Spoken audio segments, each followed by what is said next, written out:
I'm on a quest to find music and art. Supporting local talent is the place I start. Yeah, this is our culture, the place to be. Games, books, arts and crafts and jewelry. This the Guardians of the Geekery. This the Guardians of the Geekery. This the Guardians of the Geekery. This the Guardians of the Geekery. And now for today's episode of Guardians of the Geekery with your hosts, Matt, Carol, and Joey.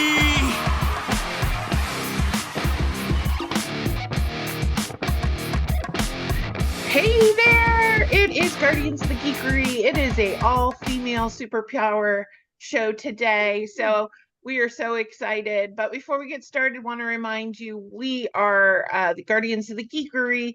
We have a special edition series we're running right now, which is focusing on the folks that are going to be here at the Geekery Market Saturday, November 15th at Cabarrus Arena and Event Center.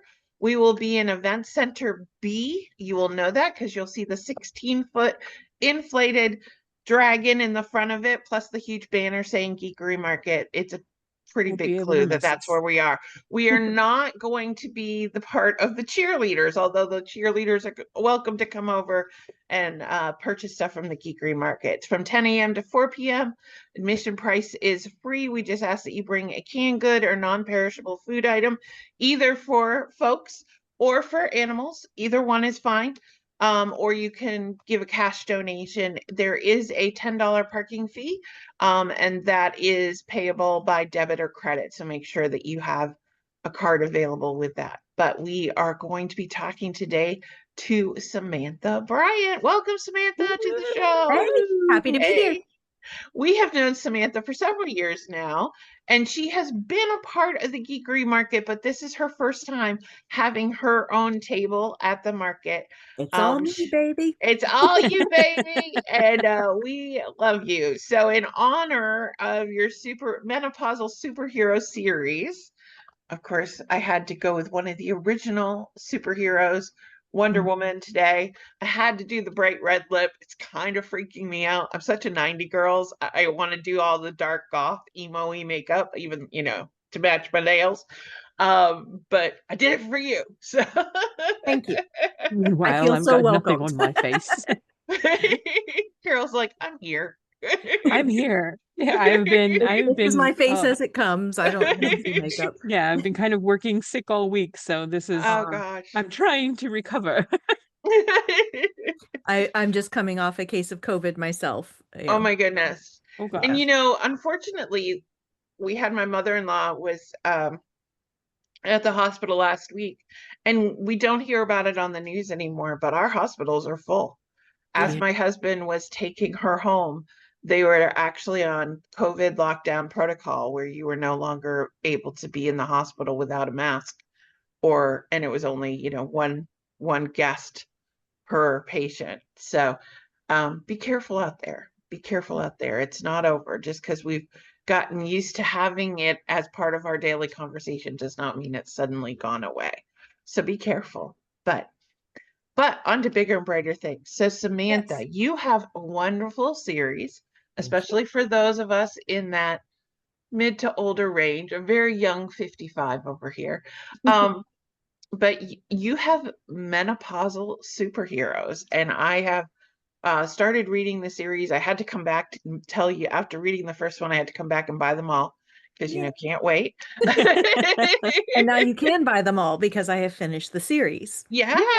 So talk a little bit about what inspired you to start the series, and then a little bit about the process of how a series is over. How are you not George R.R. Martin or what's the guy, the Wheels of Time people?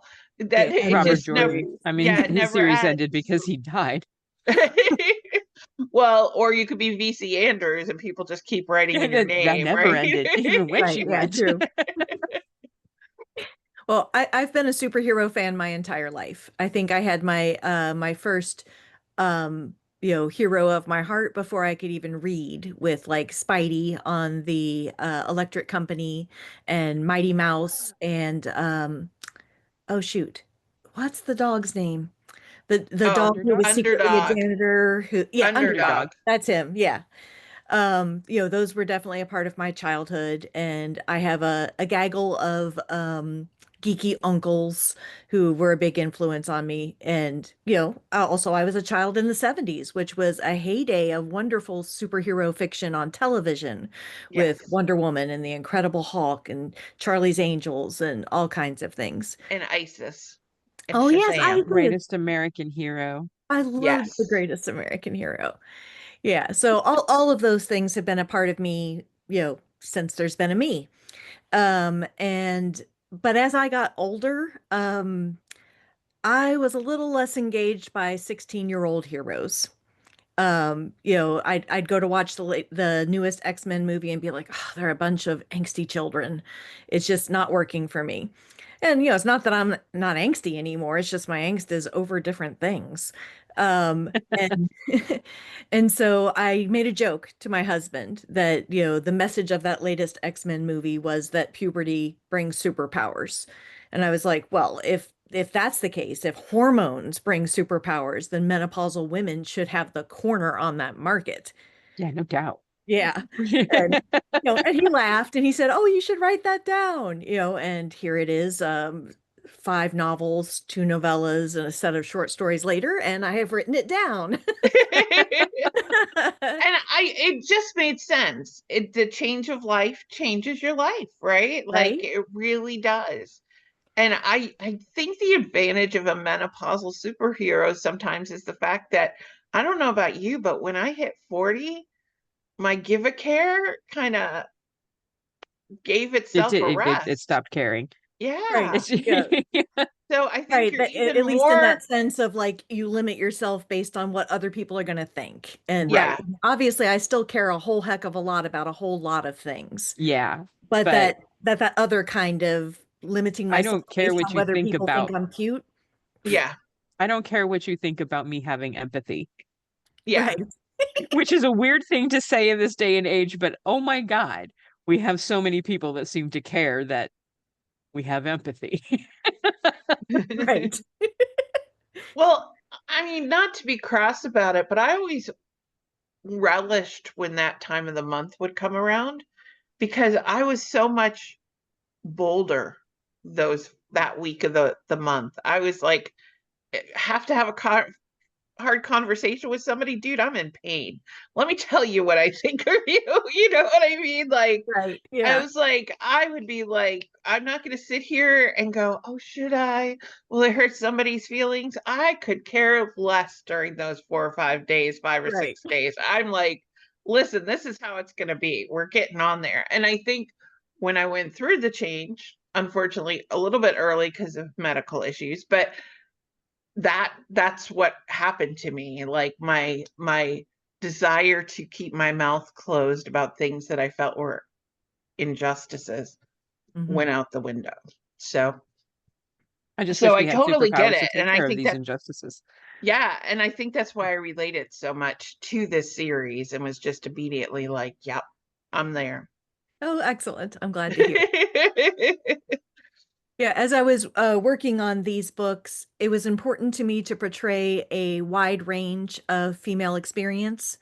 And so at the heart of the series, you've got 5 women. You have a mad scientist who was forced into retirement because she's old and she didn't feel ready for retirement. She still felt like she had so much to give and it made her mad.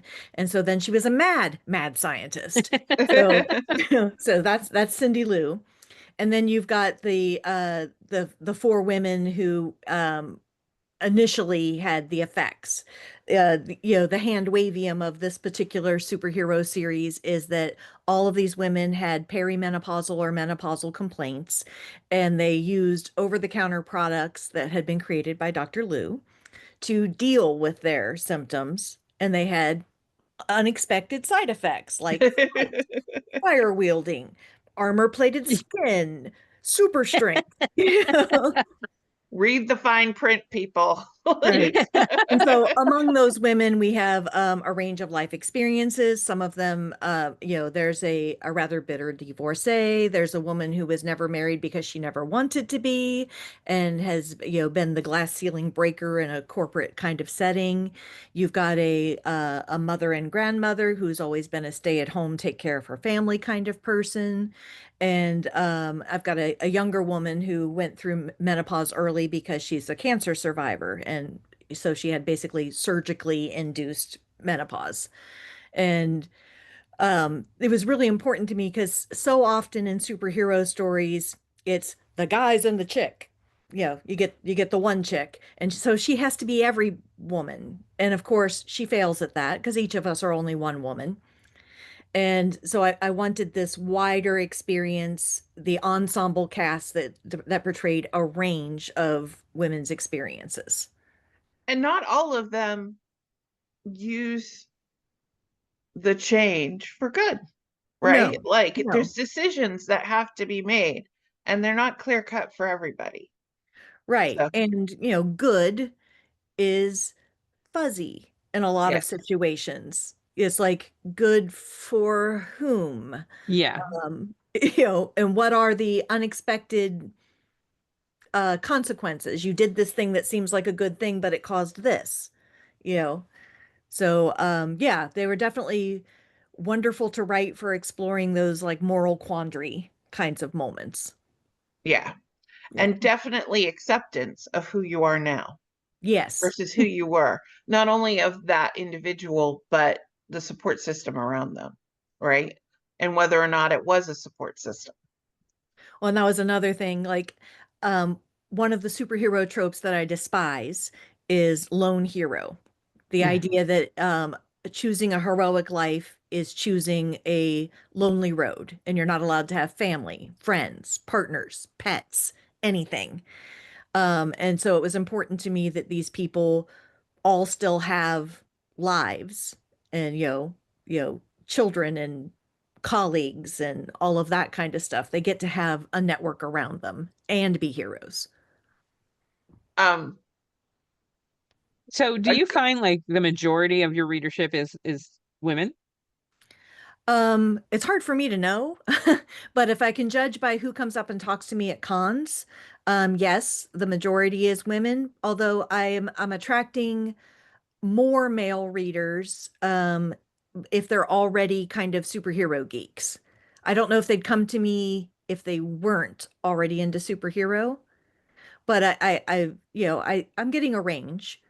That's But my target audience is probably kind of myself, like yeah. I'm 54, so Gen X, geeky women with an interest in superhero, that's probably my target audience. But I think there's something in the stories for anybody who likes superhero, anybody who's interested in women's roles in society. My daughter took the book to a lot of her friends for a book club thing, and they actually had a good discussion about their hopes and fears about getting to this moment in their lives, so I will yeah, say one of the things I like about it, excuse me, you bring up the fact that there's usually that one lone woman in the group of guys yeah, in superheroes, and that one lone woman is basically written to appeal to the guys, not yes, necessarily to women.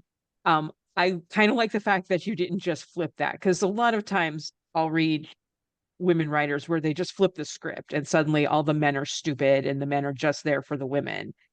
And I'm like, that's bravo. I like that. But I like the fact that your books are more like grounded in reality yeah, and which is that an there odd is thing to something say for about superhero, everybody. but yeah, Yeah.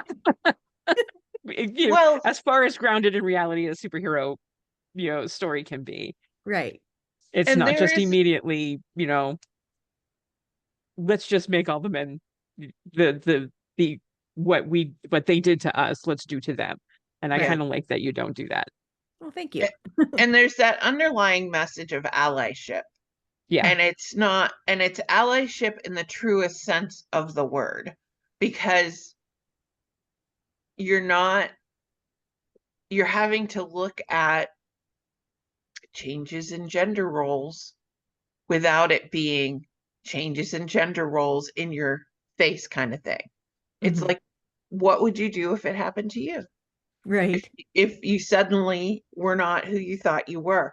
And I think it presents it in a way that may be more palatable for those who may be more resistant for the blatant version. Mhm. Not that you shouldn't be blatant, but you know what I mean. Like, sometimes you have to introduce the concept in that allegory type of way and then say, and do you realize what you're now looking at? So I Yeah, think so it that, sounds like you're talking about Linda yes, Lionel, right? yeah, Yeah. And it's not too huge a spoiler to say this because it is literally the first chapter of the first book when this happens. But yes. you have Linda Alvarez, who at the beginning of the first book is a 48-year-old Latina mother and grandmother who's been using Dr. Lou's energizing soap, and it gives her super strength, but it also changes her into a man. And so one of the threads that is going through the whole thing is her dealing with that.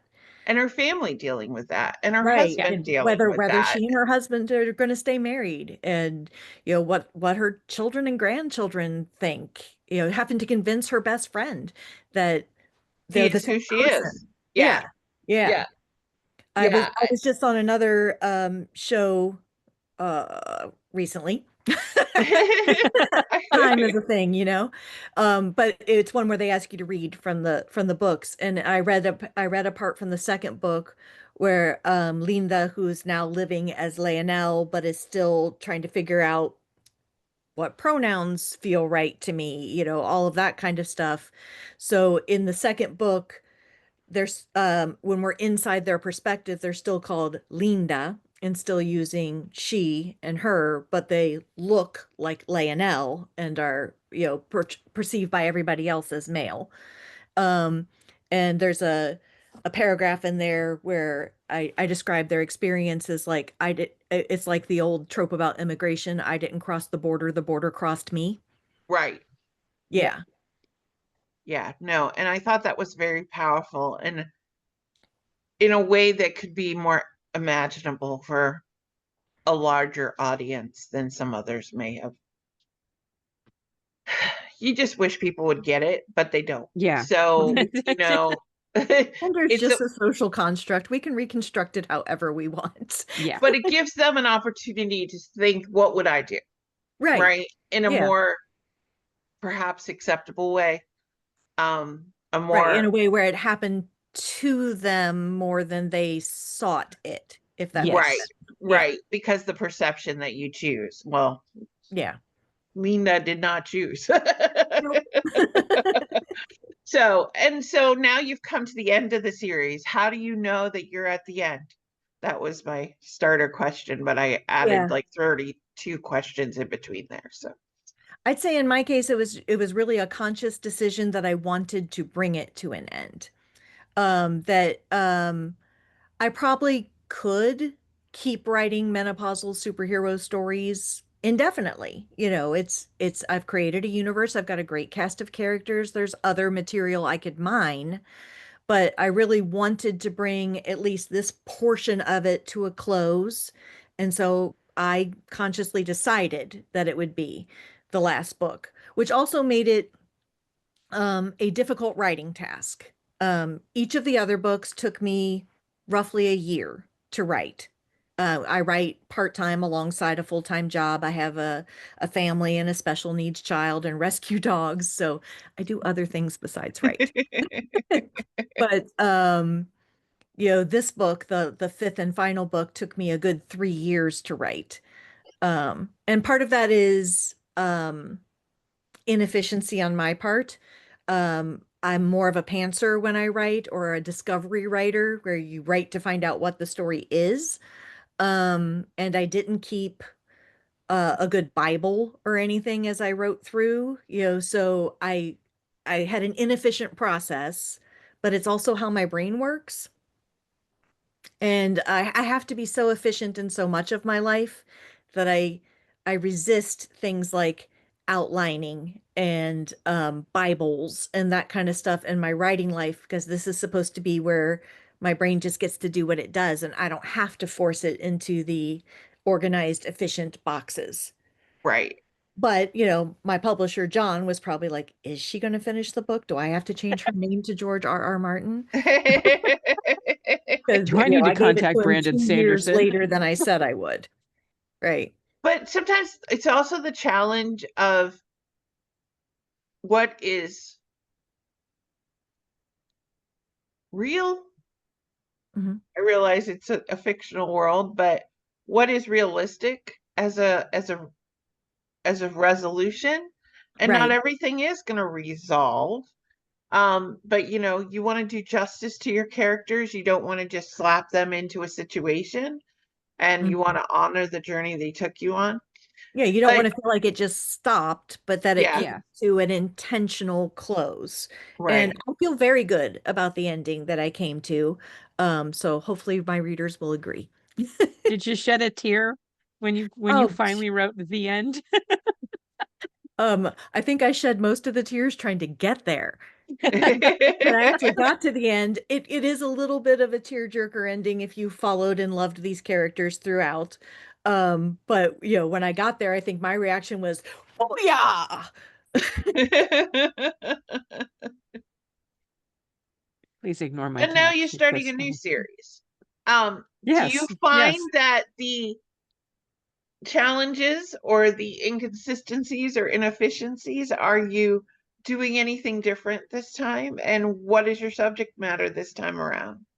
So after I finished these books, of course, by then I had tons of back burner projects, but I didn't want to pick any of them up. I wanted that total new project energy to kind of move myself into enjoying what I was doing.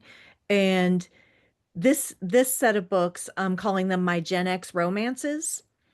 They are not speculative fiction. They're just romances. Nobody has superpowers or ghosts or werewolves or anything. They're just romances, but they're featuring Gen X characters. So all of my people falling in love are in their later 40s through their 50s. I think one of them might be 60. Um, and they're a series in the sense that they're all connected by that. They're all Gen X romances, and they're all set in a similar geographic area. The first one I wrote is called Not Too Late, and I've set it in my literal hometown of Bellevue, Kentucky. Um, and the rest of them are set in that same general area. The one I'm writing right now is set in Dayton, Kentucky, the next town over. The one I wrote in the middle is set in just over the river in Cincinnati, Ohio, because it's kind of all one area, right? Um, and I wanted them to feel interconnected and like there's an interconnected world, but I didn't want to fall back into a series that where you have to read one book and then the other book and then the other book. These are standalones. You could read one of them and never read the other ones, and you wouldn't feel like your story wasn't complete. But if you do read them all, you'll start to see the interconnectivity of the worlds of these people. So it's a very different kind of series, by some definitions, maybe not a series, maybe more like an interconnected world. Yeah. Do you I, find I was I don't trying to read a think whole if lot of there's, romance. yeah. Hmm. I don't read a whole lot of romance, but do you find that having a standard, you've already kind of put it in a niche category because they're older. I wish more people would write for us oldies here because I too get kind of tired of I love Peter Parker, but he's consistently 16. Um, Right. but, do you find that it's now niche to write just a standard romance with no supernatural element? Because Well, it so feels that much way a of the little bit romance to me, world, but that probably is about what my personal network is. That, most of the romance writers that I know are writing like supernatural romance, paranormal romance, or something like that, because I'm in the convention crowd. yeah, But I've also read a lot of romance that's just romance without any. I mean, arguably all romance is fantasy, right? that's true. Because, you're making a love story go the way you want it to go. And love stories are usually real Don't ones do are that. usually a little more rocky than that with obstacles that come up that aren't so easily resolved in 2 chapters. You know. And are sometimes never explained, right? Right. Yeah. So, Right. Or not reconcilable at all. right. Yeah. Like, why did that happen? I have no idea. He's not talking to me anymore. He ghosted me. No kidding. Right. But yeah. If you ever want, But these have been a lot of fun to write. if you ever want stories from after I left my first marriage, before I found Matt, let me know. I have a whole journal of them for you. I have no stories. I have very few stories. Well, I'm also in a second chance romance with my husband. So you had those experiences too. I once Yes. had a guy that on his profile, it was a piece of carpet. And I guess I just wasn't hip enough to realize he was trying to send the message that he wanted somebody to literally walk on him. So he was like, Okay. his first conversation with me was, if I was buried up to my face in sand, would you promise to walk on it? And I was like, only if I had shoes on, because who knows what you do to the bottom of my feet. I'm like, no. Yeah. Like, yeah, I don't think we're on the same page here, dude. No. Yeah. No. But at least you Yeah. found that out early on. Yeah. At least he was now very I upfront know with if it. I see carpet, I know that this is somebody who's got a. And then his thing was, okay, do you know anybody else who might want to walk on my face? I'm like, no, Not those really. are Not really. When my those are girlfriends not and I talk love, that's conversations not what we talk about. I tend to have. Sorry. Oh, but no, I think those sound. I look forward to them. Yeah. When I was living in Colorado, I read a series called the Miss Julia series, and if you're not familiar with it, I was living in Colorado, but I was from here, and I had lived in the 80s and 90s in the South, and so it was a way for me to have a bit of home life, and of course, Ann B. Ross is the writer, and it was based on the fact that this woman had always done the things she was supposed to do. She was the church lady, going to the very conservative church and all that kind of stuff, and prim and proper, and her husband had handled everything and all this stuff, and he dies. And after he dies, she finds out that he had another woman. That woman had a child. That child was like 2 or 3 years old. And the woman's like, look, I'm not trying to bother you, but I got to figure out what to do. I didn't know you existed. You didn't know I existed. And then she's like, well, the good Christian thing is you find a single mother out there with nowhere to go. You're supposed to take her in, but it's also my dead husband's mistress. And then just kind of that whole situation. That's a good premise. There's a lot of meat in that. Yeah. And it's about a six, and she's very Southern. She's very like, bless her heart kind of way. But then she's also like, okay, I am no longer the servant wife. So now I get to make decisions. I get to decide what's okay and what's not okay in my life. I get to decide who my friends are and, what is acceptable and respectable and what is not. And she ends up dating a guy, and, at one point he gets a motorcycle, and she's like, I will not ride on the back of the motorcycle. So she literally rides in one of those sidecars. Yeah. That's more prim and proper for her. And it just was like, okay, but it was very much that older 60. I'm still amazed today when I look, and they show pictures of like the actors from the movie Cocoon, and how, these guys were in their 50s and they look like they are 300 years old in comparison to what somebody in their Brinley was to realize 49. how young they actually were when they made that. Yeah. Wilford Brimley was 49. Yeah. Right? So younger than and us. he was 49. Like, yeah. And I'm like, I'm 54. If you guys are not on the YouTube video, Samantha's already shared she's 54. I'm 55. We won't talk about Carol, but she's the oldest. Because she's right in there with us, and none of us look like Wilford Brimley. I could try making a face. The diabetes. Let me go get a bowl of oatmeal. Wait a minute. I can pull this off. Well, you just need Nix's tail to be right about here. And you can try to do the So you can at mustache. least have the mustache. But yeah, I mean, it's just crazy. And Well, I've heard the same thing about the Golden Girls, right? yeah, And how old those actresses actually were, and how we perceived them as old, mostly because of like what they did for them in terms of fashion choices and hair Yes. choices and that kind of stuff. They had old lady hair. And even though they were still yes, beautiful, they had old lady clothes. Yeah. yes, Yeah. yeah, it's just different. So, you know, if you're on YouTube, you would see my nice purple streak. You would see Samantha's bright pink hair. You would know that Carol in a past life had pink and purple and green and blue. She's had all the colors. But um, one of the things that's happened to me is part of my chronic fatigue and pain is it's a challenge for me to wash my hair.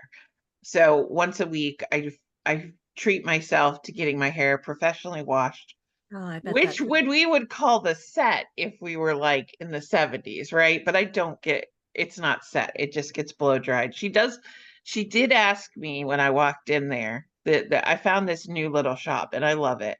But she did ask me if I wanted a little mousse in my hair.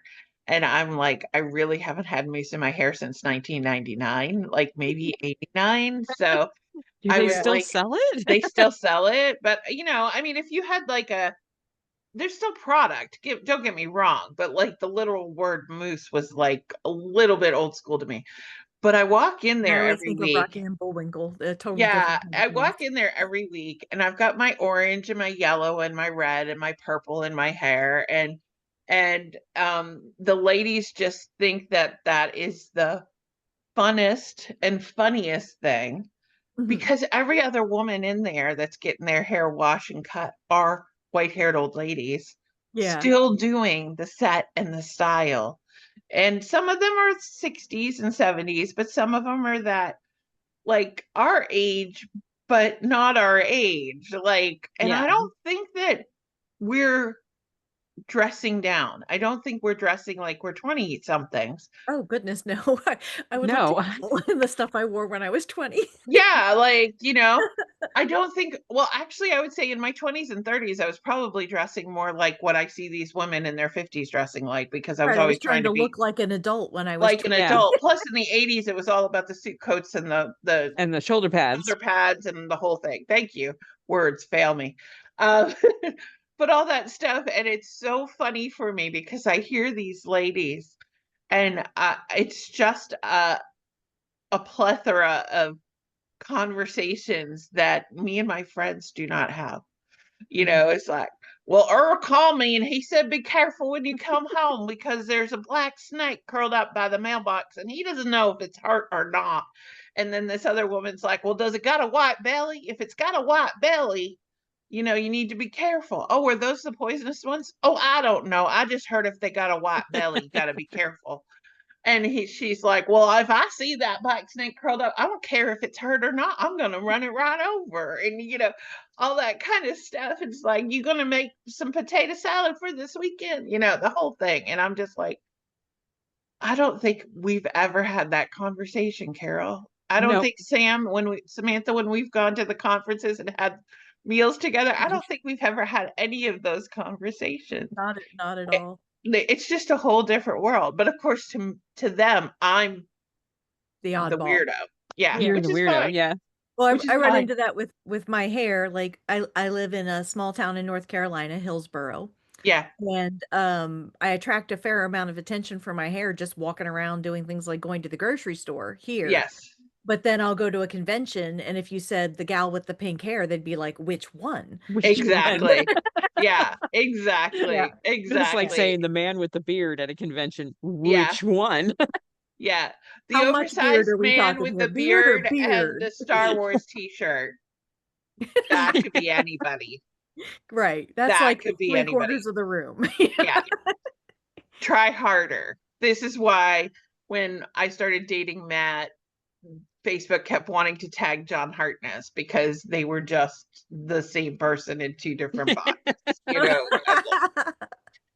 for years. It's like, hey, would you like to celebrate your friendship with John Hartness? And half of the pictures are Matt, vice versa, so it's like, Oh, that's great. yeah, it's too funny. Well, and the first time I thought I got them all, and I ended up posting on Matt's birthday a picture of John Hartness saying, honey, I love you, with like this 6 pictures. And John's like, thanks, I love you too. Exactly. Well, it's always so much fun to talk to you. We are going to have to run because our time is done. But if you would like to meet Samantha and buy her whole Menopausal Superheroes series, because let's face it, you want to. You want to. And if you buy them ahead of time, so you can bring them with her, Market Math, it'd be free at that point. So make sure to check that out. We will also have Samantha's website linked on this podcast episode, but Samantha, give us your website here now. So if they want to write it down, they can do that.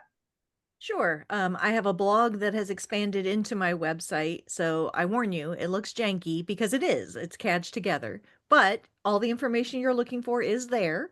And it's at SamanthaBryant.com. Just Samantha Bryant, all is one word, .com. Yep. Easy peasy. Summer breezy, no funky umlauts or spellings or anything Dashes, like that. Underlines, anything like that. Nope. And come back and see her in November. Make sure to check out her new romance series. What is your romance series going to be called? Just Gen X Romance. There you go. Yeah. Can't make it. You just keep it nice and simple, girl. I want to make it easy for you to know what it is, so therefore you know if you want it. Well, thank you so much, and we'll see you in a couple months. Sounds great. Bye. That was an episode of Guardians of the Geekery. Thank you for listening. Check us out at guardiansofthegeekery.com and stay tuned for more content.